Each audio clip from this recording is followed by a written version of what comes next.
This is day 4 of the April 89 7-day retreat at Springwater.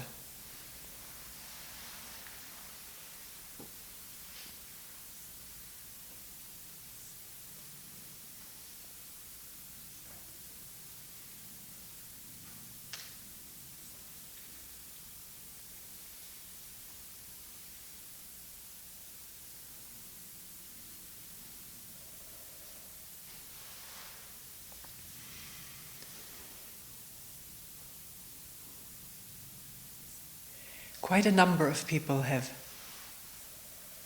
asked in meetings,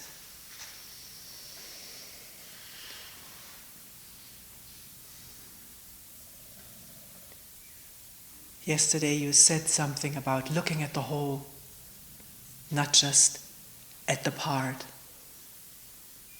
Can you say more about that? Seeing the whole thing, not just the particular.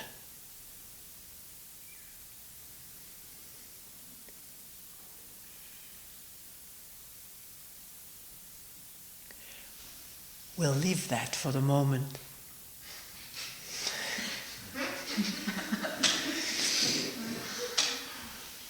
Maybe in the course of this talk, something will emerge.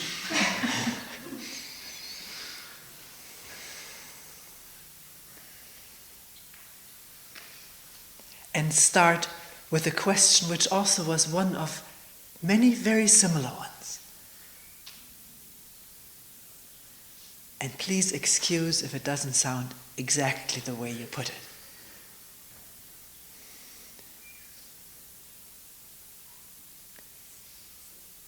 I've had some kind of a realization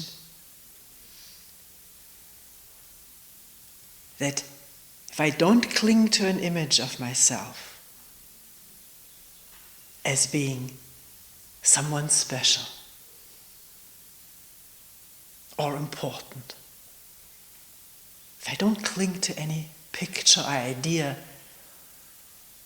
like that about myself, also the idea of how I should be treated, feeling important or special or whatever.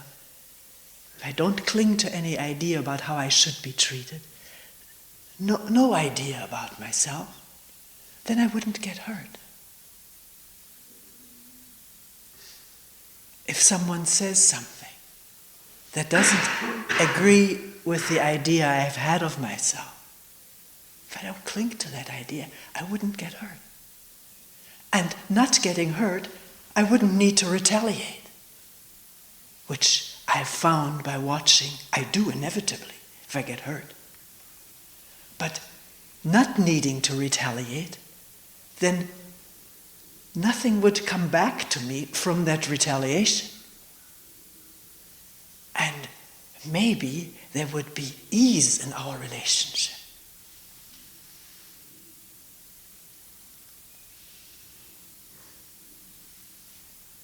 Now, my question is, says the person, I've had some realization about this. On what level? I'm not going to go into intellectual, but I've realized that there is something there. But now I find I don't want to think about that anymore. I don't want to touch that whole thing. And I feel a real resistance coming up in looking at image and what I've just talked about. What is that resistance?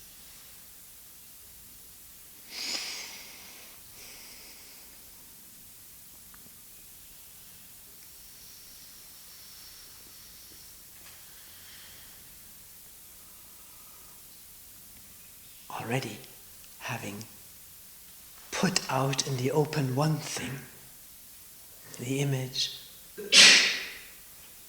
defense of it, the hurt of it, the retaliation for it, and having to deal with what comes back, and seeing that isn't necessary if there's no clinging to an image in the first place, and a feeling of relief that comes with it.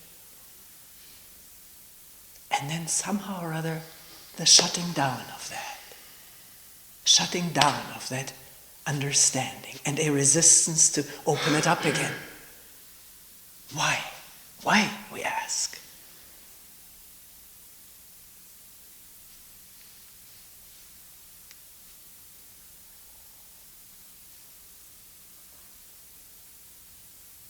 And in going into it together, looking at it, questioning together, what revealed itself is a new layer of thoughts emerging and taking center stage, so to speak. The thoughts being, if I have no image of myself, how I should be treated, I will be walked all over. People will walk all over me. They will take advantage of me. I will be like a doormat. There's an expression often used by people in connection with this work. What will happen to me if I have no image? Will I be a doormat? We just bought new doormats. They're beautiful. We've never had such good-looking doormats. They're very functional. They keep the mud in one place, we hope.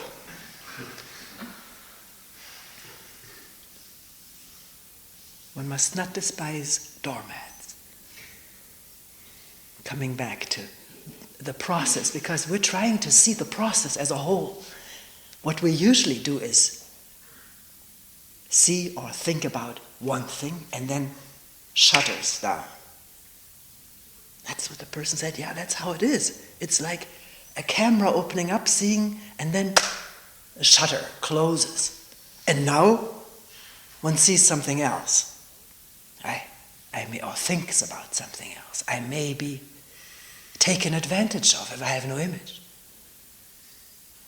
And with that, for all of us, plenty of remembrance, conscious and unconscious, of having been walked over, taken advantage of, exploited, not being listened to.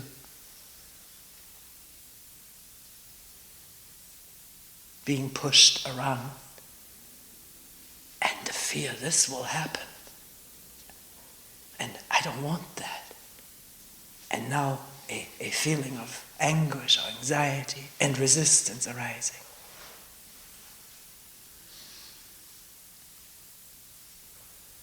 Resistance to looking at this whole process of self-protective image.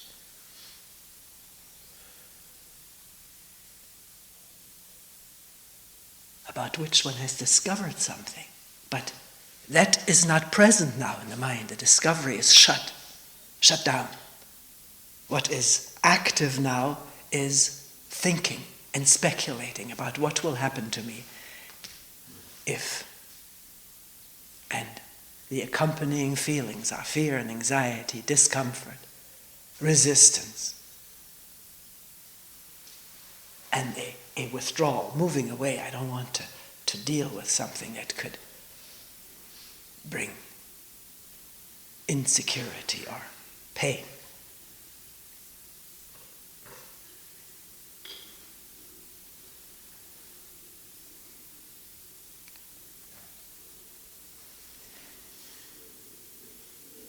That is not looking at the whole, is it? It's looking at a part. As a part. With judgment, anticipation, imagination of what could happen, and the accompanying physical symptoms of fear, anxiety, resistance.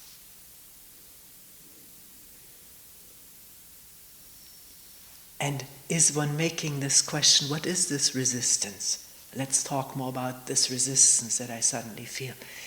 Is that trying to just pick a part to look at? But is getting quite clear, isn't it? We can't just pick a part. We have to look at the whole thing.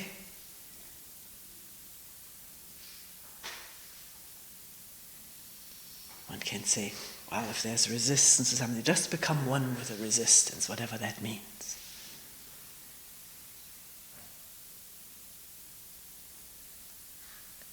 We don't talk like that. Why? How does it come up? What has gone on before that evoked it?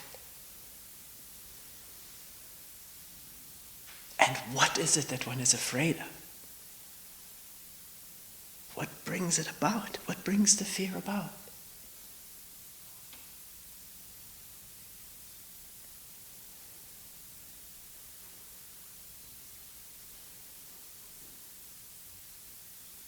Fear has come up with many people. It's constantly coming up. We live in fear a lot of the time. Maybe not conscious, but unconsciously there's layers of anxiety and fear, which we don't want to be in touch with. But in a silent sitting, spending a week, opening up to what is there, what is repressed or kept under control, bubbles up. Fear of what? What are we afraid of?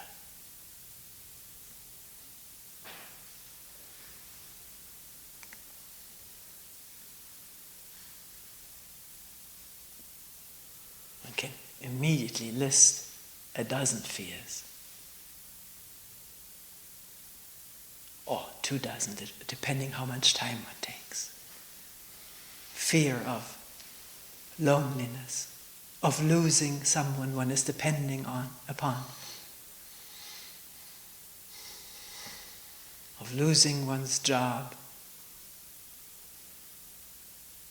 of not succeeding, of not making progress, being a failure, of not being loved, of being rejected, of not being heard, of being of no value to someone.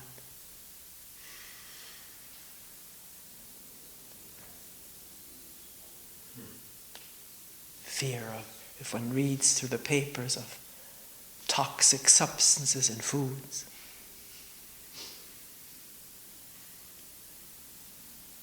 Fear of nuclear holocaust. Fear of angry people. Fear of people. Just fear of people is so prevalent.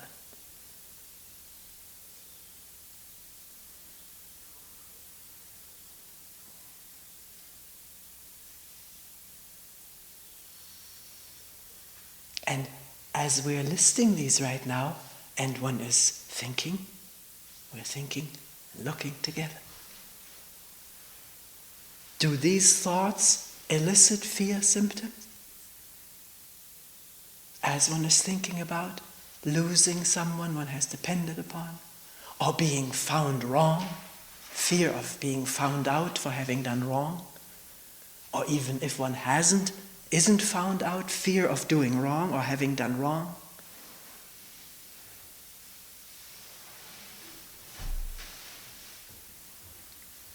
Fear of being criticized. In working this way, evoking it by thought, can one see the power of thought, the power of memory, of anticipation? A moment ago there may not have been any symptoms of fear or discomfort throughout the body. And one thought about having done wrong, having said the wrong thing, being rejected for it, not loved anymore, ridiculed or humiliated by someone. And with that, the body springs into action, producing feelings of slight to intensest discomfort.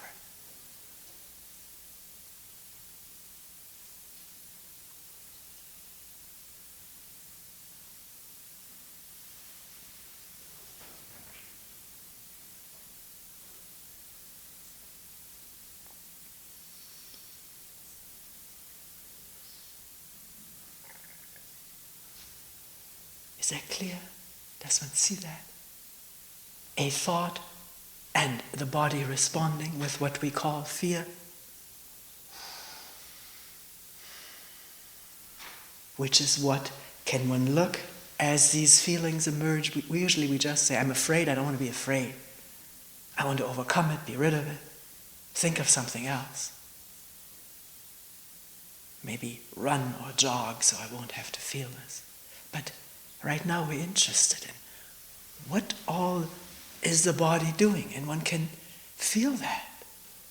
It's all right to be open to that, to be in touch with every minute aspect of it. One doesn't have to label it. We're used to labeling it and locating where the pain is, and maybe one can start that way. But realizing that by labeling it and locating it in a visualized map of one's body, there's still a feeling of separation of this. Someone who is looking at that fear and looking at it to be rid of it. So a division remains into me, the observer, and what I'm looking at. And with that, the conflict, because as long as I'm looking at it as someone separate, someone apart, I want to do something about it.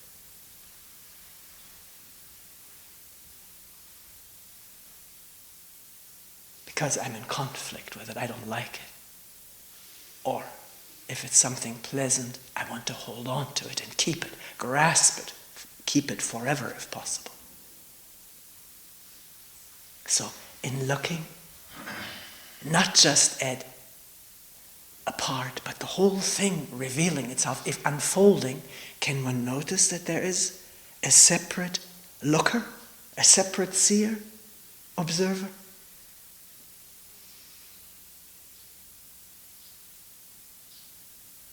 Creating a conflict, a space, a goal of overcoming, of feeling better.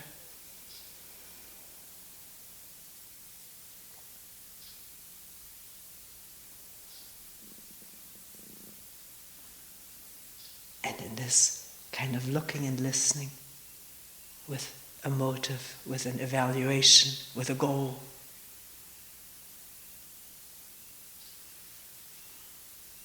does one hear the birds calling? Feel the breathing? Hear other people breathing or moving? A distant car?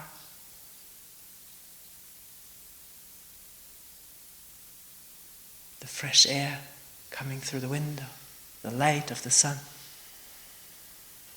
Labeling it makes it difficult, but it's all there without a label. The label is supplied by the brain from memory.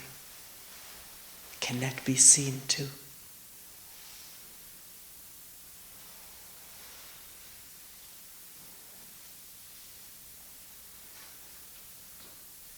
Coming back to the feeling of fear, the feeling of discomfort, which in looking by oneself alone need not be called by any name.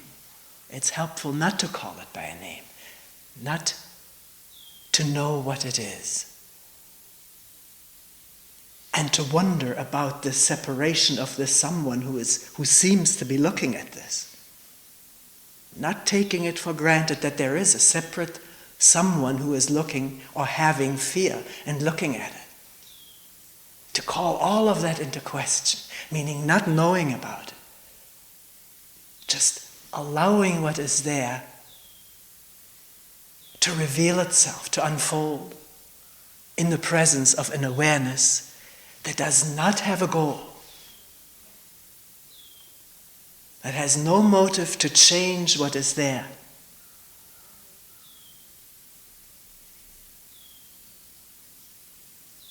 That is just there like air and light and space, open.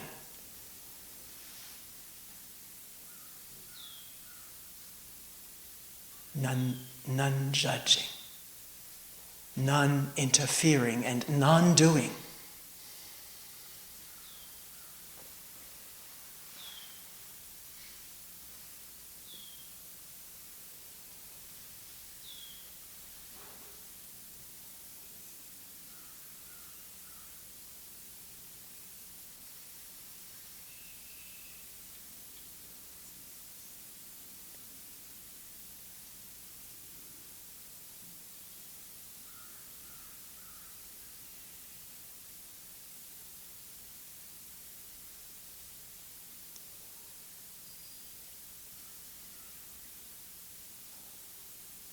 One may find, and these words still are dualistic, as this language does not provide for a non-dualistic being,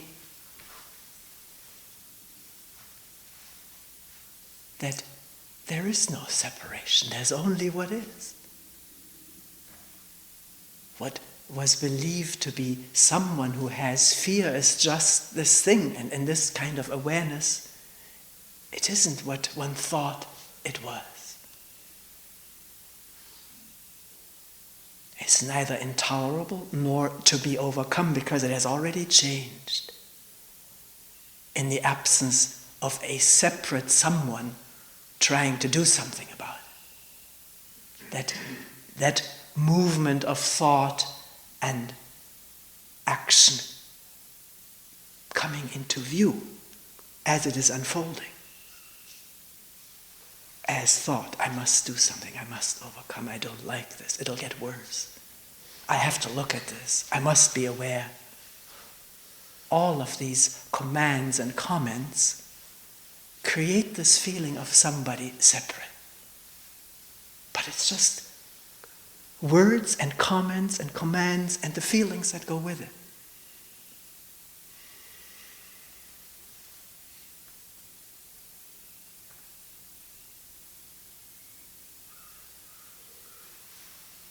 And the sound of a bird calling.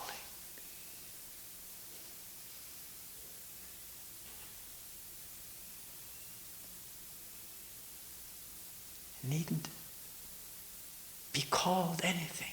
It needn't be made out of. It's just caw, caw, caw.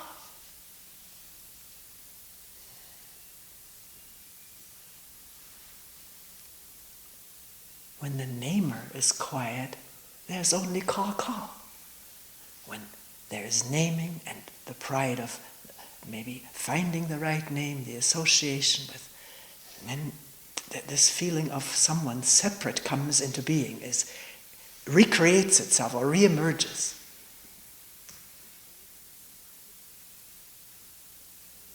Can that be seen as a total process? A whole unfolding.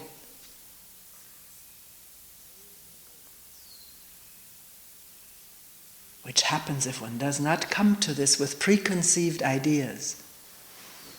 What is and what one believes in, what one is holding on to. Of course, we do come to it with preconceived ideas. So in the quietness of sitting, and an openness of wondering, can these preconceived ideas reveal themselves as we talk to ourselves or have dialogues with each other, dialogues with Toni?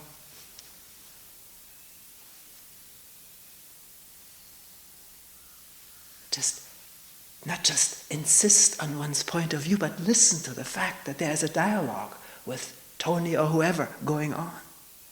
And listen to what one is saying, not this is my proper view or this is right, but just listen to the content of it without being identified with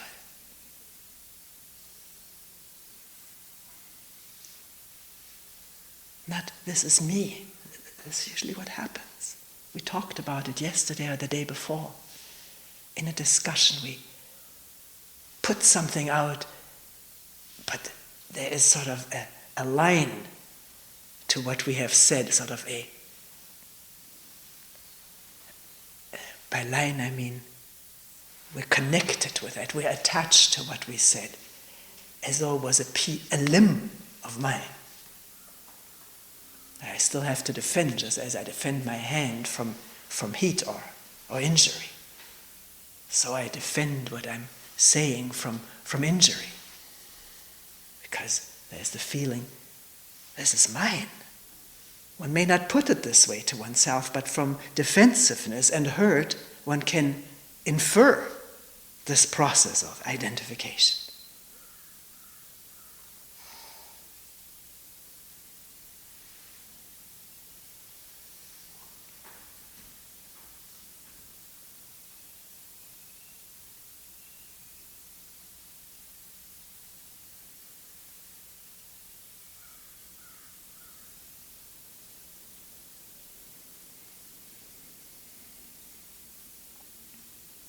Someone said something like this.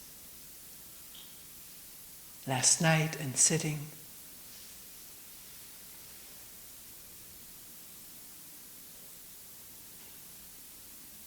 everything was wide open, expansive, quiet. No feeling of separation. A thought didn't even enter. From the woods, the meadows, the sky, the sounds. And then the thought, no, actually the way he put it was, and then sort of a feeling of anxiety or fear, slight feeling of fear. And the thought, will I die?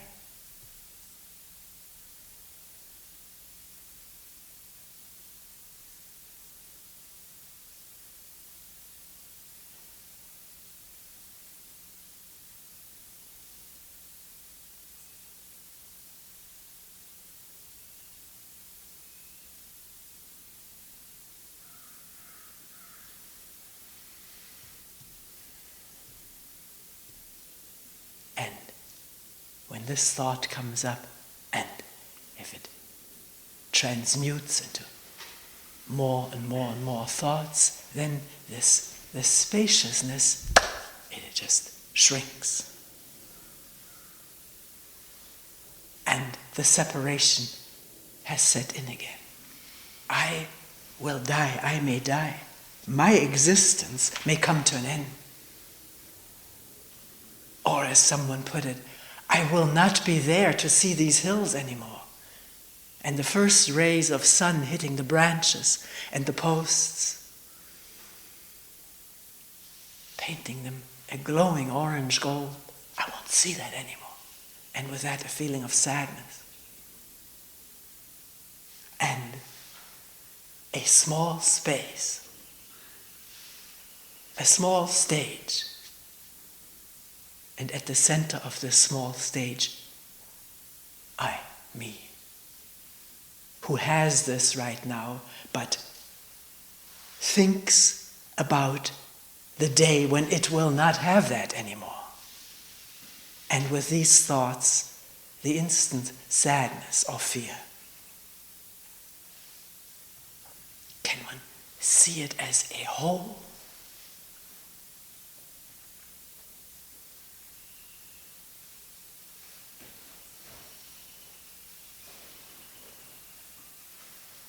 And there's no thought of me and you, and a vulnerable openness to what's there. When there's no thought of, I am sitting here experiencing all of this, then there is no feeling of separation. But the moment the thought comes up, I'm experiencing this, and I may not experience it in 20 years. Then, instant fear, sadness, sorrow. And with that, all kinds of physical feelings that accompany such thoughts and have accompanied them since we were born.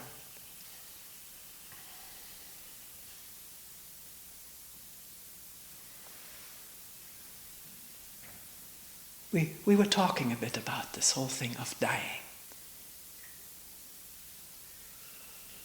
Inquiring whether it was fear of this physical body as it was sitting there, coming to an end.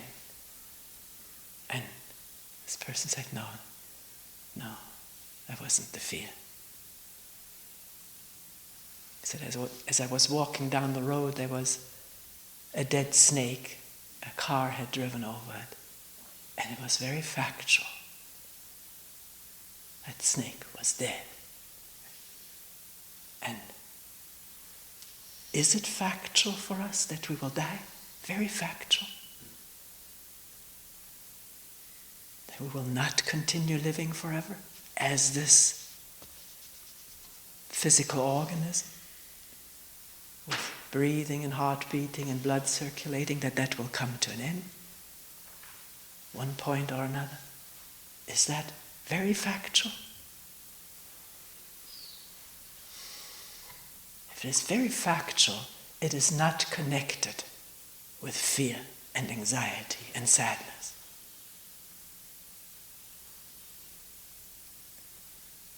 But we don't think factually about this.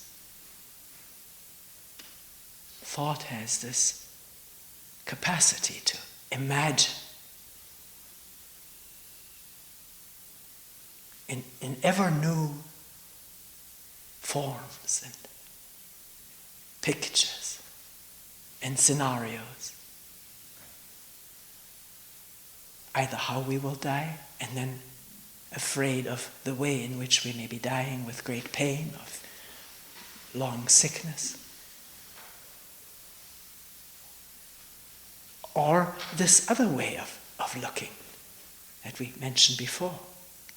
I will not be here to see the pink hills, the golden trees, or hear the birds.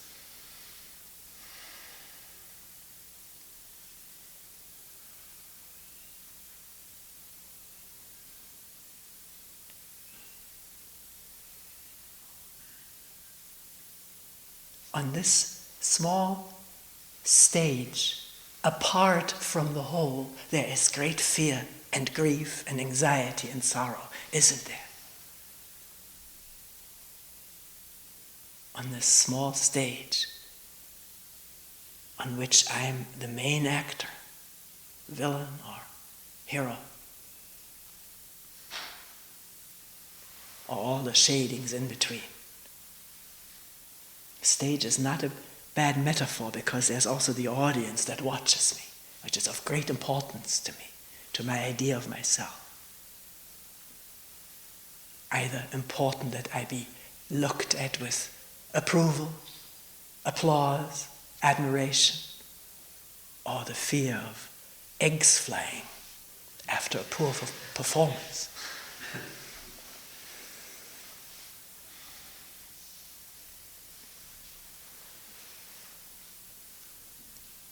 That's where we live most of the time.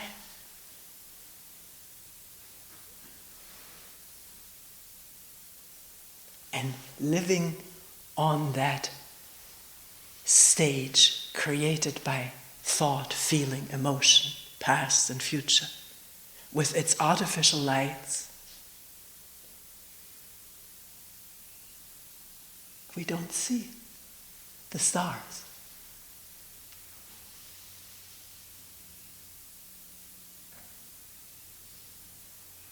Or the sun, the moon.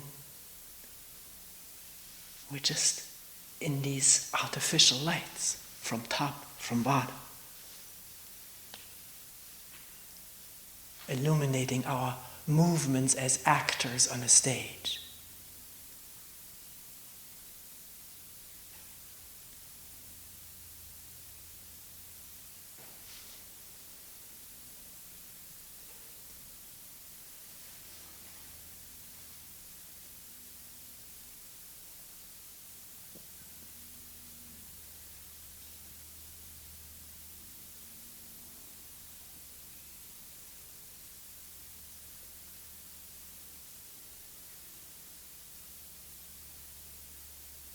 The thought may come up, how can I step off of that stage?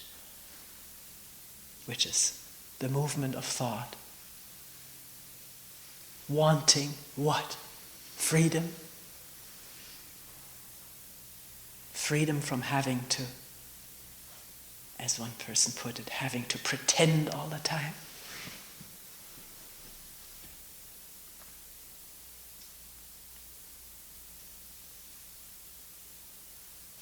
what will one step into as one steps off?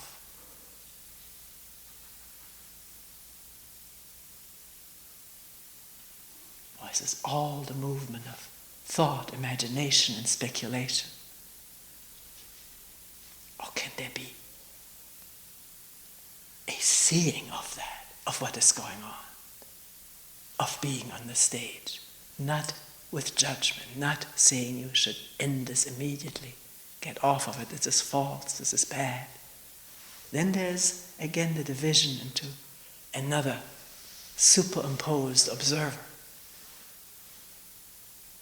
which is the capacity of thought to divide itself ad infinitum, and to divide what's around us ad infinitum, by labeling it, knowing it, reacting to it. At one point with this fragment, at another point with that fragment, but everything apart.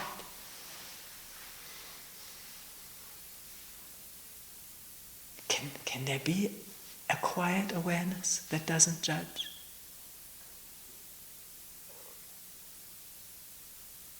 That is empty of wanting to do? No doer? Just shedding light on the doer that was a moment ago, the thoughts of it, the feelings of it, but not trying to undo the doer.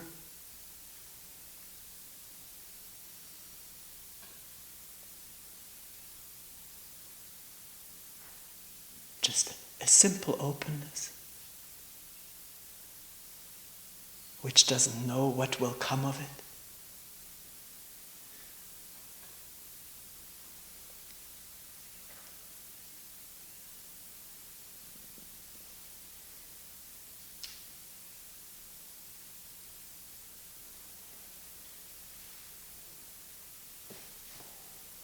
Not the thought of having this awareness forever or for a long time. No, just awareness that this thought went through the mind and what it does. And then at the moment of coming to, caw.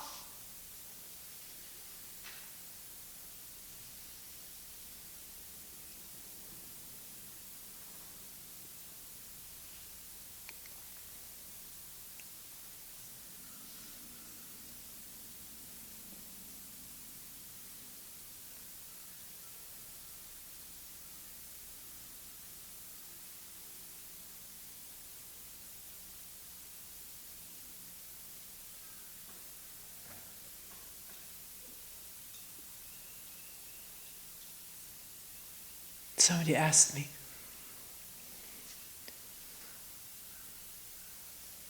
when you close your eyes, when you have your eyes closed and look inwardly, do you see something special? There's laughter and birds calling.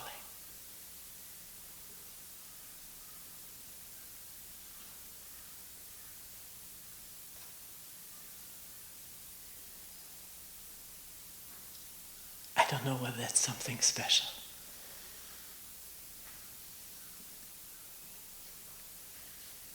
But it is not anyone's possession.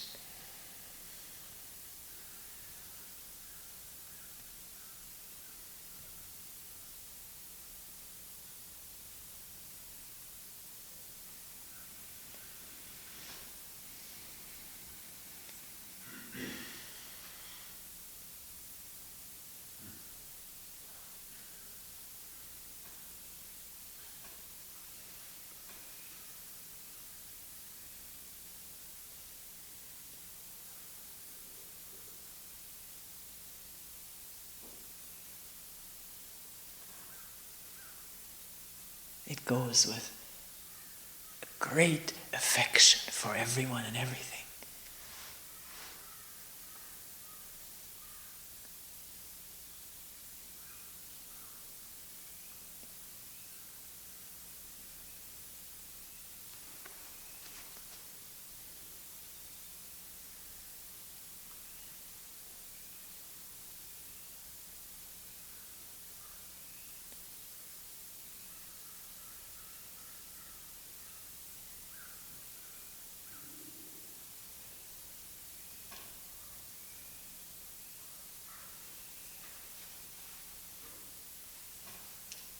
We will end here for today.